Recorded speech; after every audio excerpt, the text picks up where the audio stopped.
Hello, thank you for watching Taxpayer TV. I'm Al Segalla. I'll be your moderator on this 12th session. Our Calaveras County Taxpayer Association is sponsoring this event, and I'm its president, and our guest this time is Cory Burnell. Cory, tell us a little bit about yourself. Well, thanks, Al. It's nice to see you again. Well, you and I go back a while. I was one of the original directors helping found the Taxpayers Association, and so we did that together, as well as spent some time doing all sorts of public events, sponsoring candidate nights and Tea Party projects and events. So it's a pleasure being with you again. As far as me professionally, I'm an investment advisor. I have a partnership called Blueprint Wealth Partners with two partners, and we manage investments for clients. Cory, I remember when we first started, in fact, I think you brought a six-pack of beer and a pizza, and it was really enjoyable. Yeah, that's how our Taxpayers Association got started. That's right. That's true. Yeah, one of the things we did, I think it was during the first year, we looked at the schools, and there was a bond issue coming up, and I think that was for the in Sonora, the high school. Yeah, Bret Hart and Angels Camp. Bret Hart. In the community facility there, community center. And you did a study on as our school committee chair, and you discovered that there was $6 million that was put into the bond issue. That was money that was previously borrowed, not with permission of the taxpayers, but through a COP program. Is that what it's called? Yeah, municipalities oftentimes will use what's called certificates of participation in order to issue debt and get around California's requirements that debt be approved by voters. There was legislation passed a number of years ago, perhaps it was a proposition that reduced the threshold to 55% for school bond issues. But in order to avoid that scrutiny, at the polls from taxpayers, municipalities, oftentimes school districts included, have gone to kind of a workaround called certificates of participation, and they're expensed on the rolls, the financial rolls of the municipality, rather than as debt. They're seen as expenses, thereby allowing them to get around. Now, what the school district there in Bret Hart was doing was issuing, I'm going off memory here, it's been a few years, about $18 million of bond issue, and about a third of that was going to refinance old debt, not for the new buildings and the new projects. And that wasn't something that the taxpayers were openly being informed about. And so hopefully we shed some light on it at that time, and hopefully the municipalities around here aren't up to those old tricks anymore. Oh, that's good. Yeah. Well, it allows our Taxpayer Association to feel that we've done a service to the community to try to protect the taxpayer, to keep it honest. Right. Right. One of our main subject at this session is a big one. It's the Health Care Act, and it affects just about everybody. And can you tell us about its impact on the economy? Yeah, well, a lot of it is still projected as far as eventual economic impact, but we're seeing the precursors or the tremors, you might say, of what's coming down the pike here. As companies are changing employees' workloads from full-time weeks to part-time weeks to come in under 30 hours per week. And the purpose for that is that companies with over 50 full-time employees have to pay, supply a health care benefit to their employees. Well, if they can have less than 50 full-time employees, they don't have to. There are some nuances there with other numbers like 30 and 100 employees that come in as well. But the end game here is that employers are reducing hours for employees in order to get around the requirements of the Act, as well as you're seeing hiring just limited to new employees. So rather than reducing existing employees, it may be that a large corporation in their hiring practices, rather than hire full-time people, we're seeing them hire part-time employees.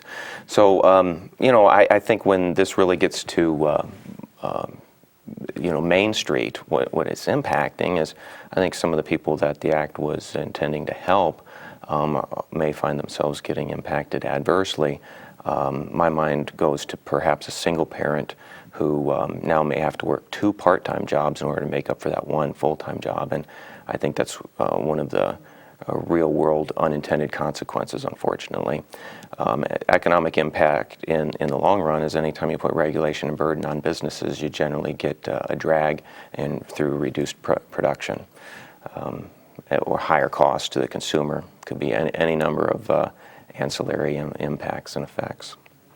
Yeah, I understand that there's several doctors, maybe a lot of them, that are retiring early that don't agree with the tremendous amount of paperwork and the cutting back of the reimbursement of their costs.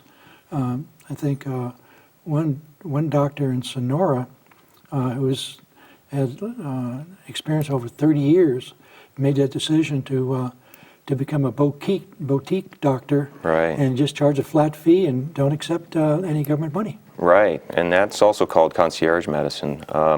You know, if you look at Medicare, for example, not all doctors will accept Medicare, and a doctor with a visit from a patient will receive about $100 reimbursement.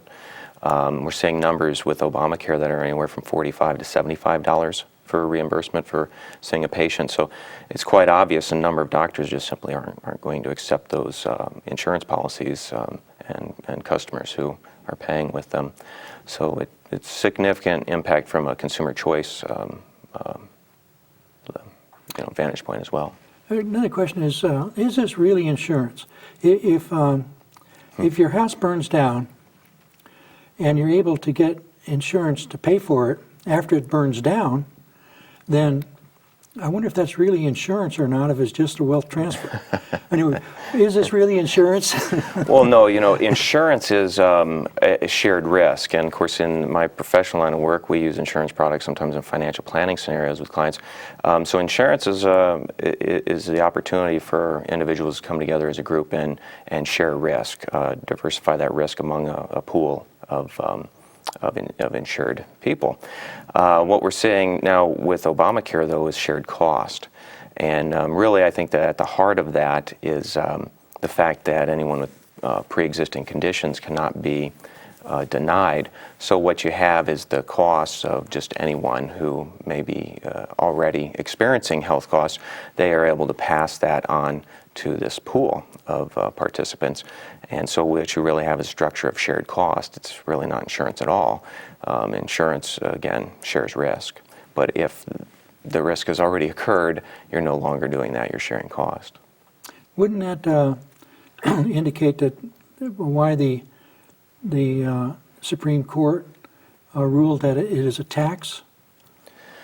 Yeah, to an extent. I think the Supreme Court was backed up against a wall with the opening of Pandora's box if they were to tell the government you can force anybody to buy something in particular. And yeah, it's an interesting ruling, and I think Roberts, citing some previous cases, for example, as you mentioned earlier off camera about Social Security and its decision there the court made that was not insurance.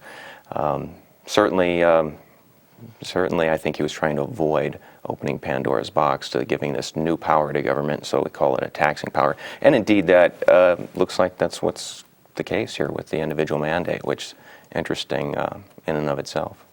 Now, if it's a tax, doesn't the Constitution require that all bills be started in the House? Yeah, in fact, there are going to be some interesting constitutional challenges for the Affordable Care Act, also known as Obamacare, as a result of that. With the Supreme Court calling it a tax, the U.S. Constitution does require all tax and spend legislation to originate in the House of Representatives, and this bill originated in the Senate. So you have a procedural problem right there, and if we were to uphold the rule of law, it would certainly seem like that it's got to get struck down as a result of that. Done over, at least start in the House. So they'd have to go back to the House and have the House initiate Obamacare, and then it can go to the Senate after that? Yeah, now of course, see, when Congress was entertaining the legislation, you heard from the White House often that it was not a tax. I mean, the Democrats who were proposing legislation were adamant that this was not a tax. So the Supreme Court's ruling, being different, puts this problem in place here, and a bit surprising, I think, to the senators who wrote the legislation to begin with. They probably didn't foresee that. So it's possible, especially after the experience the American people have had so far, that this could be rescinded. Well, yeah, that's just one challenge. I mean, that's one on constitutional grounds. A couple other important challenges just with the language in the statute itself. For example, I think it's Section 1311 of the Act that discusses the fact that subsidies are only available for customers who purchase their plans through a state-sponsored exchange. Well, 34 states do not have exchanges, so you have to buy through the federal exchange. Consequently, you're not eligible for a subsidy. And if you're not eligible for the subsidy, you're also not responsible for paying a penalty. Now, the IRS has kind of inserted its own determination here and its own rule saying, well, it's going to treat federal and state exchanges the same. The problem is the legislation doesn't. So the American Civil Law Center, ACLJ, we'll just call it that, or whatever what it stands for, but they've got a lawsuit that will seem to deal with that issue, as well as the state of Oklahoma's Attorney General, a guy named Scott Pruitt, is suing on that grounds. Also, the delay of these dates by the administration, that's being challenged by the ACLJ as well. So, the White House cannot just unilaterally change the law and set the dates for the law side. That's an issue for Congress to handle. And the employer mandate, which was delayed for a year, was just unilaterally done by the White House. So that's coming under legal scrutiny as well, legal challenge. One of the things that I'm concerned about, and I think our group, Taxpayer Group, is concerned about too, is the expansion of centralized government, federal control over the people. In this case, we're talking about the bodies of human beings, that the choice that people would normally have, since they own their own body, or supposedly own their own body, they should be able to choose what they want to do with it and what kind of services they would want, or none. And what is happening is that it seems like control of their own bodies is being taken away by the federal government. Yeah, I would say to an extent. I think from an economic standpoint and looking at product choice that people have in the marketplace, I think that's where they're really being limited. A number of policies are just being worked out of the system and not going to be offered.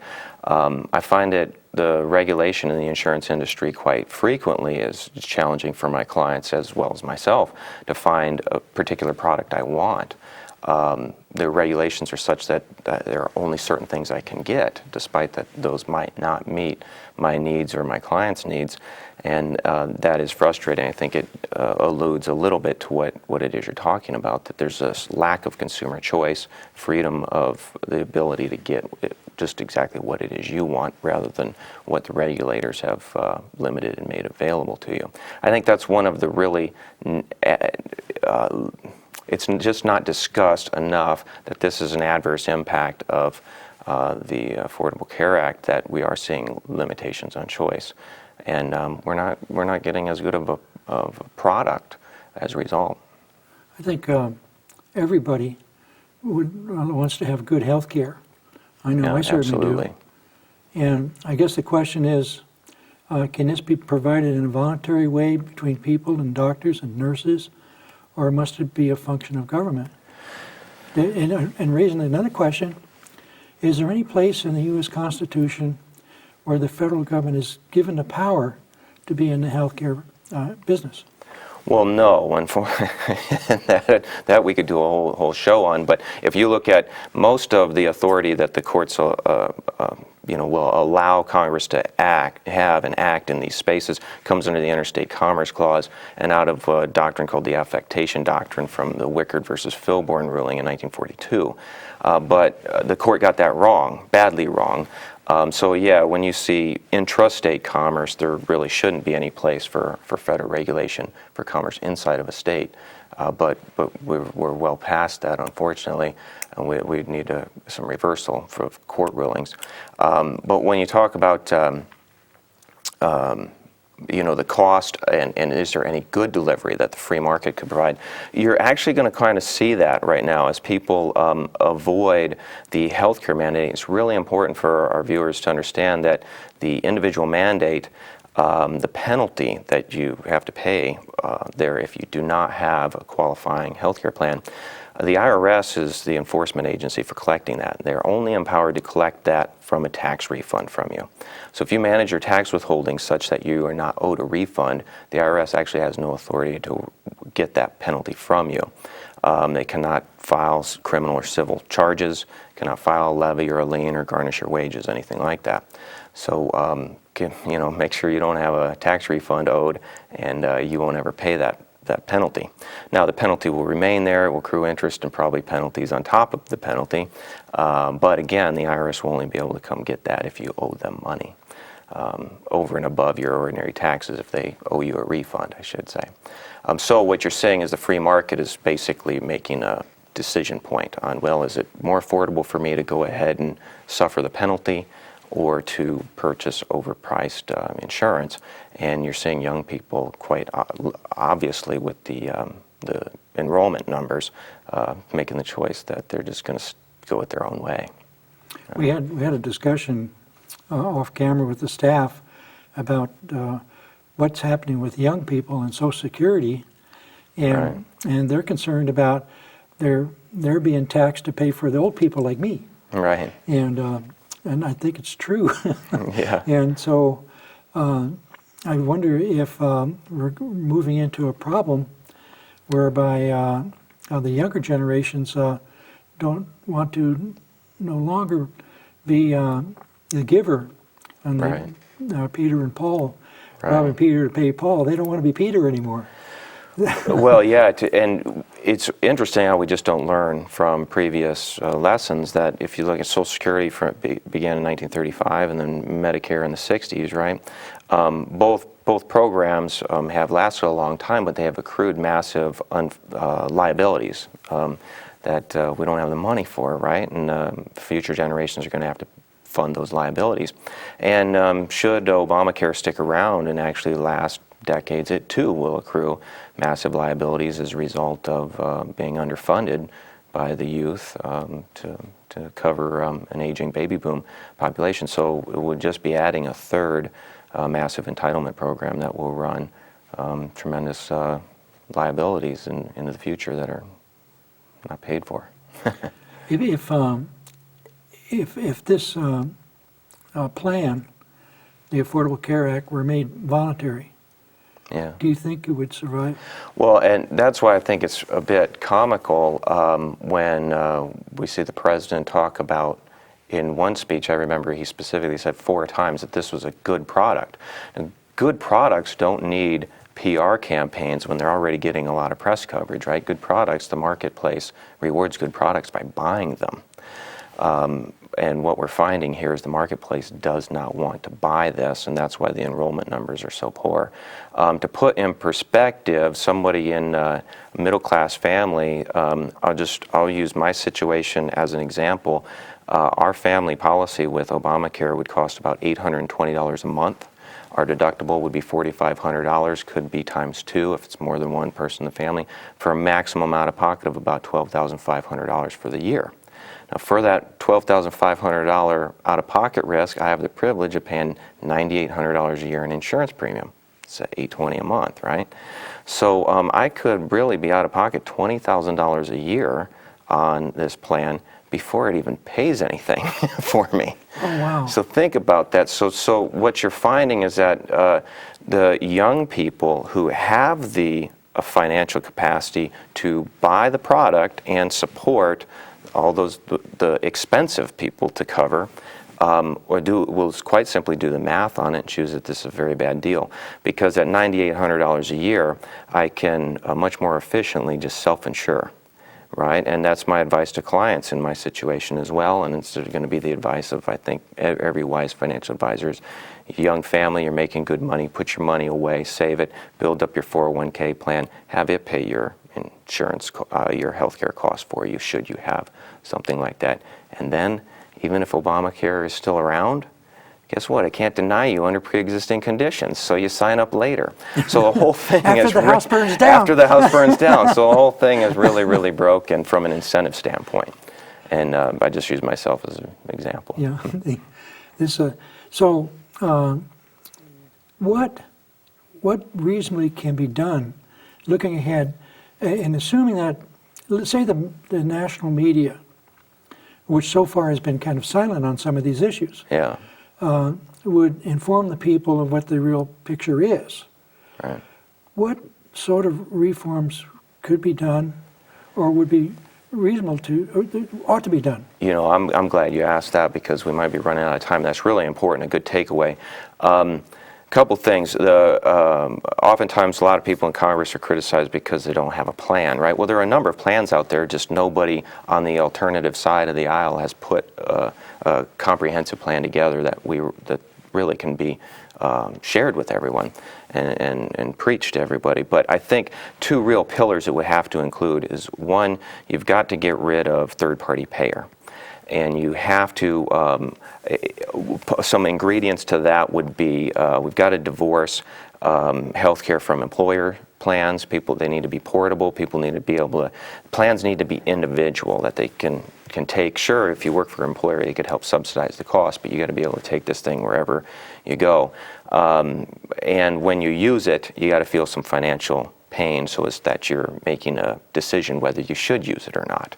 Right now, with third-party payer and employer plans, for example, what we have is an overconsumption of healthcare. People will go in and see the doctor for absolutely anything, and only costs them $20, right? So we have overconsumption, raises healthcare costs. We need to get rid of that by getting rid of third-party payer, certainly reforming it substantially. Tort reform would be a big help, and we've seen that as an example a number of states. So medical malpractice suits, we've got to get those costs down. Texas would be a good model there as their reform has been effective.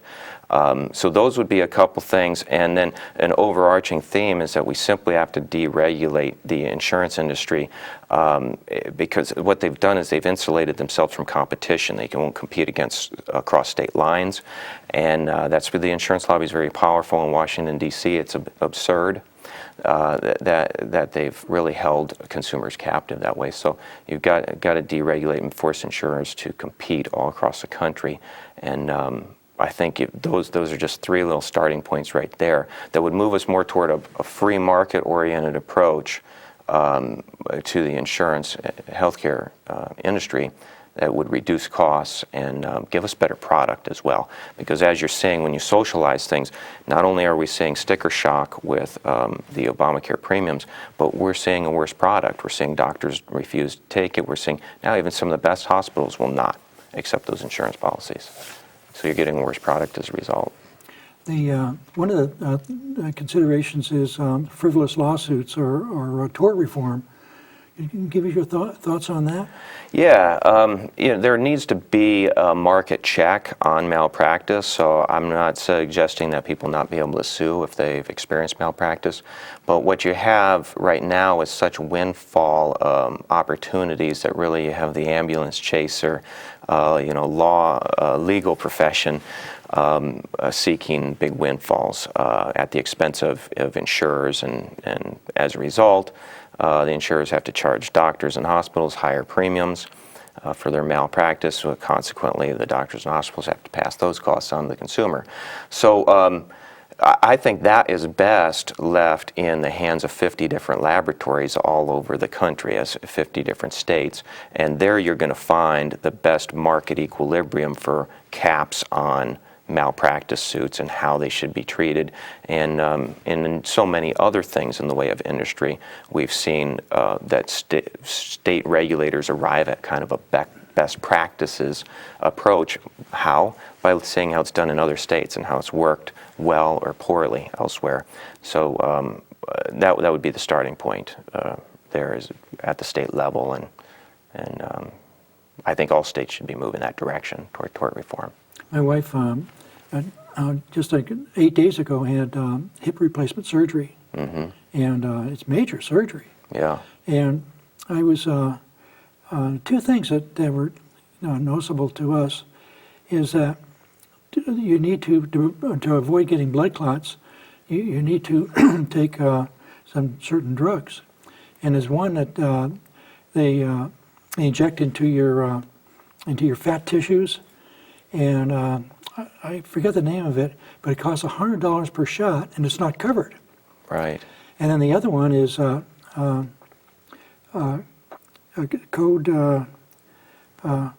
Coumadin, and right. Coumadin is a little pill that's very, very cheap. Yeah. So we had to go with the Coumadin because we couldn't afford these expensive shots. Right. And we didn't want to have a blood clot and die. Right. And but we noticed these ads on TV about the hip replacements when they had metal-to-metal contact. They apparently were grinding the metal into very fine dust or so. It was going into the bloodstream, and it had cadmium and other types of elements. Yeah. And so we were so lucky that she had it now rather than 10 years ago, because you see the ads from these attorneys that we were talking about seeking people to join the lawsuit on the bad hips. Right. Yeah, and I won't throw the baby out with the bathwater. Yeah. There needs to be the opportunity for people to recoup when they've been damaged. Right. But we need reasonable constraint if we're not to have spiraling costs. Right, I understand that. So looking ahead, we probably really need to have some changes at the federal level, and in order to have that, we need to have better awareness by the media, the major media, so that people are informed, and then they can pressure their own representatives. That's right, and I think that what we're witnessing right now may end up being a bit of a blessing in disguise, because we're getting a front row seat to the socialization of a major industry. I mean, it is essentially the largest piece of our economy right now, the medical industry and healthcare. And we're seeing that move in a socialist direction, and it's not working very well, to say the least.